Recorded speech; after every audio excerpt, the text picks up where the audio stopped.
여러분 안녕하십니까? 실전 경매 분석에 오신 것을 진심으로 환영합니다. 오늘도 여러분께 단순히 싸다 하는 물건이 아니라 진짜 투자 기회가 되는 공장 물건을 소개해 드리겠습니다.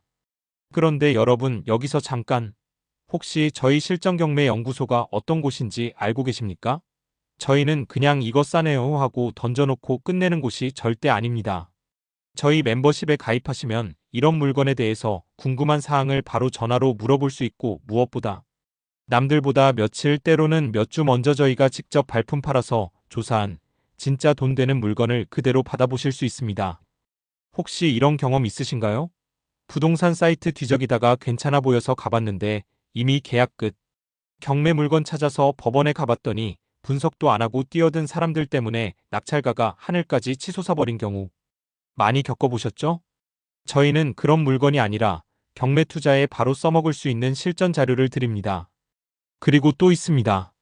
영상에 다 담지 못한 세부 권리 분석은 영상으로는 공개할 수 없지만 저희 멤버십 회원분들께는 전화로 10일 직접 알려드립니다.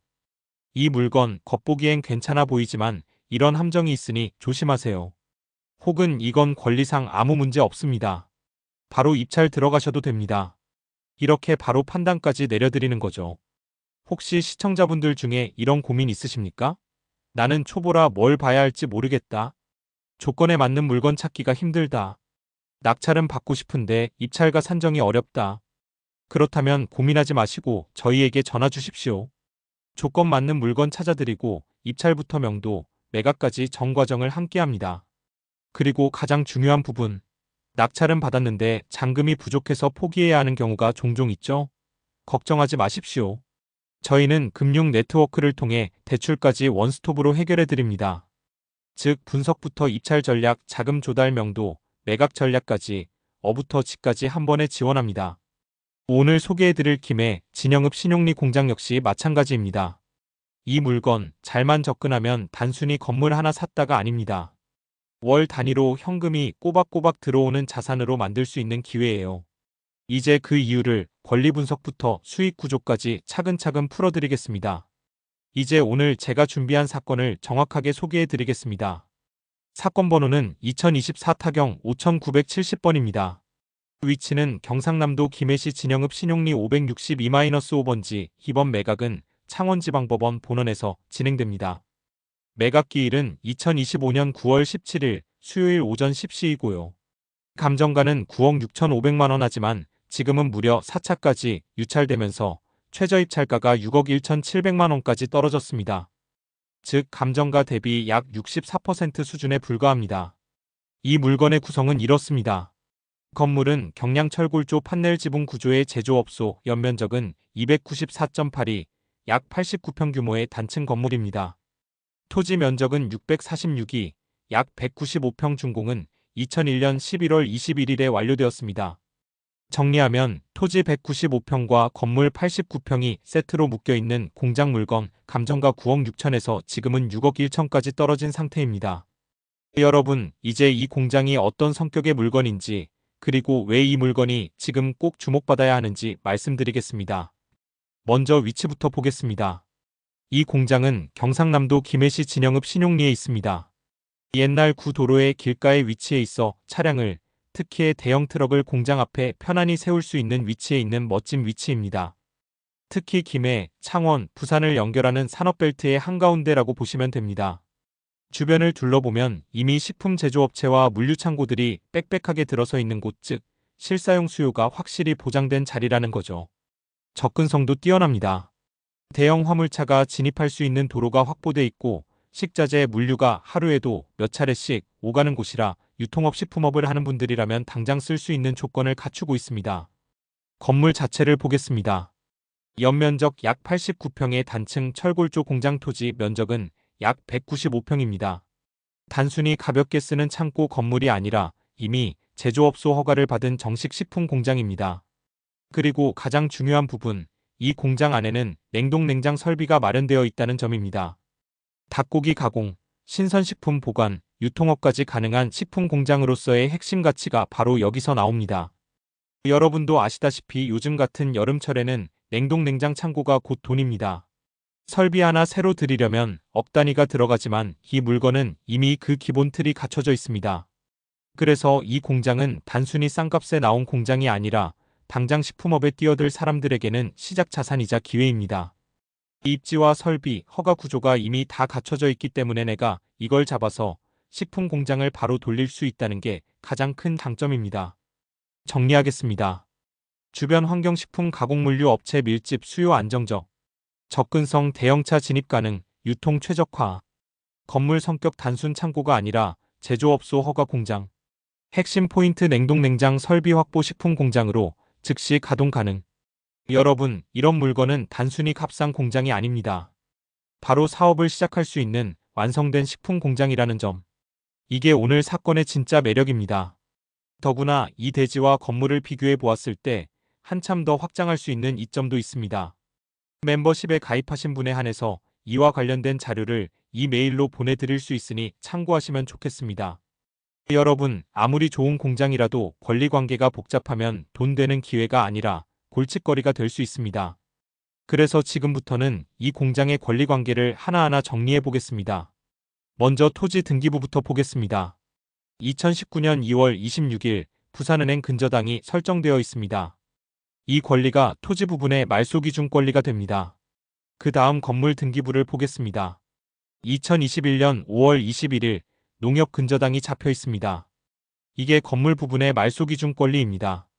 여기서 중요한 포인트가 하나 있습니다. 토지와 건물의 말소기준 권리 시점이 서로 다르다는 거죠. 토지는 2019년, 건물은 2021년. 따라서 입찰하실 때 반드시 토지와 건물 모두 안전하게 소멸되는지 법원 매각물 검명세서를 꼭 확인해야 합니다. 그럼 그 이후에 붙은 권리들은 어떨까요?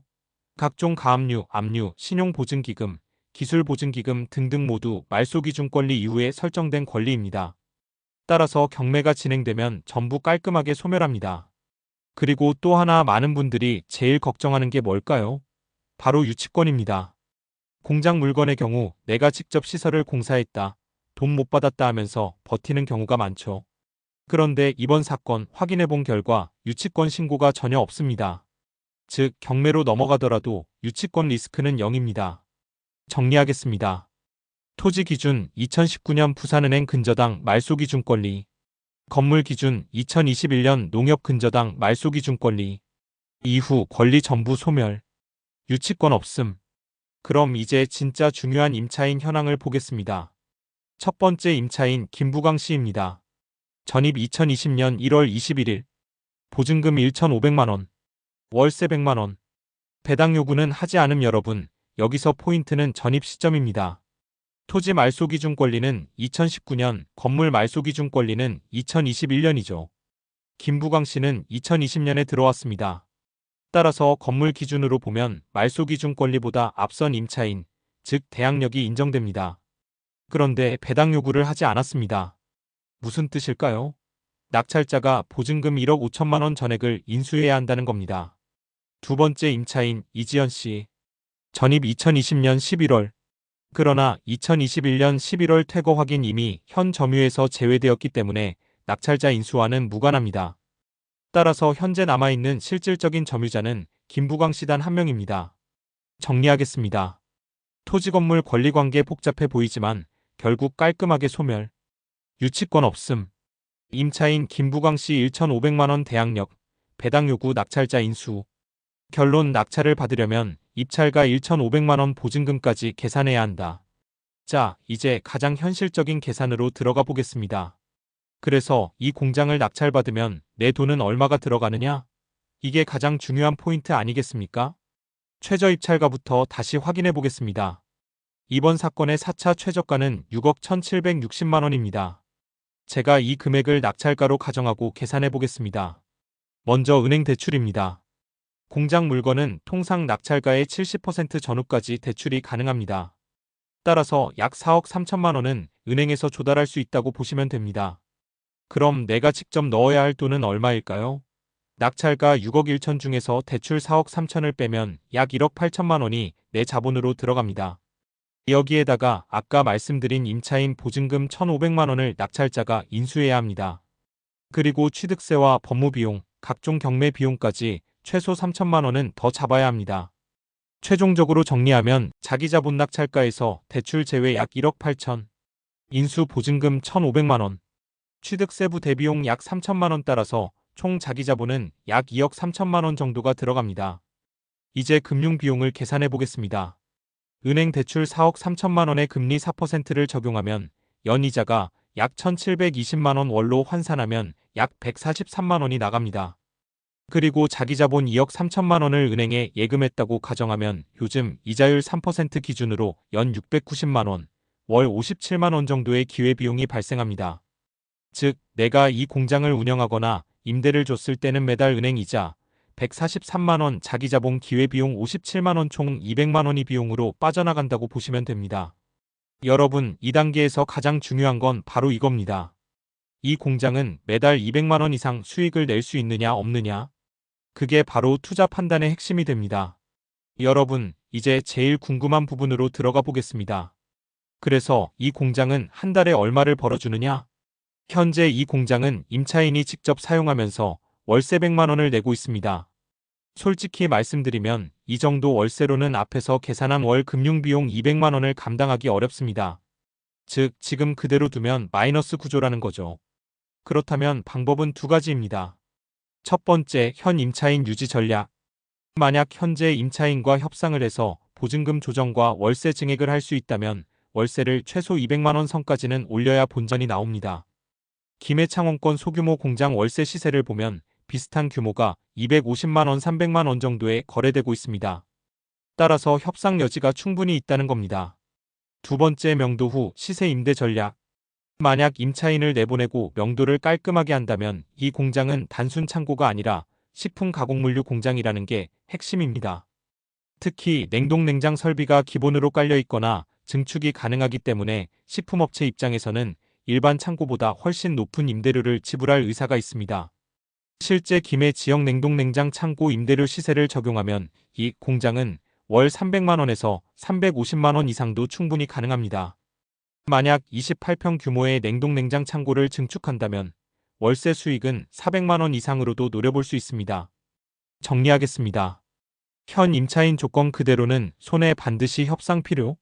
시세에 맞춰 조정 시 월세 25만 300만 원 가능. 금융비용 200만 원을 빼더라도 월 순수익 100만 200만 원 이상은 안정적으로 확보할 수 있는 구조입니다. 실제로 식품 공장을 하나 구하기 위해 엄청 노력하시지만 쉽게 구하지 못하시는 분들이 많으신 거 혹시 아시나요? 이런 기회를 놓치시면 안 되겠지요. 여러분, 이쯤 되면 감이 오시죠? 단순히 값싼 공장이 아니라 냉동 냉장 설비 하나만으로도 매달 돈을 뽑아낼 수 있는 현금 기계라는 겁니다. 여러분, 이제 마지막으로 가장 중요한 이야기를 드리겠습니다. 이 공장을 낙찰받았다가 나중에 팔면 도대체 내 손에 얼마가 남느냐? 이게 결국 모든 투자자분들이 제일 궁금해하시는 부분 아니겠습니까? 우선 기준부터 다시 잡겠습니다. 낙찰가는 약 6억 1,700만 원. 취득세와 각종 비용, 그리고 세입자 보증금까지 다 포함하면 제 돈은 약 2억 3천만 원이 들어갑니다. 그리고 이 공장의 감정가는 9억 6,500만 원. 즉, 내가 지금 이걸 잡는 순간부터 3억이 넘는 시세 차익을 안고 들어간다는 거죠. 그럼 매각했을 때 시나리오를 두 가지로 나눠보겠습니다. 첫 번째, 개인 명의로 매각할 경우. 개인 명의는 양도소득세가 누진세율로 적용됩니다. 즉, 차익이 크면 클수록 세율도 같이 뛰는 구조입니다. 이번 공장은 차익이 약 3억 원. 2년 이상 보유한다고 가정하면 장기 보유 특별공제를 10% 받을 수 있습니다. 3억에서 10%인 3천만 원이 빠져나가고 실제 과세표준은 약 2억 7천만 원이 됩니다. 이 구간은 세율이 35%입니다. 2억 7천만 원에 35%를 적용하면 약 9,450만 원. 여기에 지방세 10%가 붙습니다. 즉, 최종 세금은 약 1억 350만 원. 결국 개인 명의로 매각하면 순수익은 약 1억 9천만 원 정도가 됩니다. 두 번째, 법인 명의로 매각할 경우. 법인은 개인처럼 누진세가 아니라 정률 과세입니다.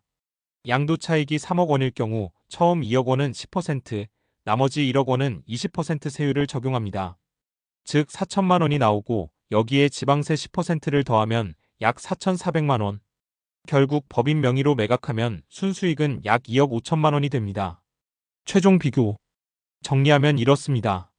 똑같은 공장, 똑같은 차익인데도 개인으로 하면 세금이 1억이 넘게 빠져서 1억 9천만 원 남고 법인으로 하면 세금이 4천만 원대라서 2억 5천만 원이 남습니다.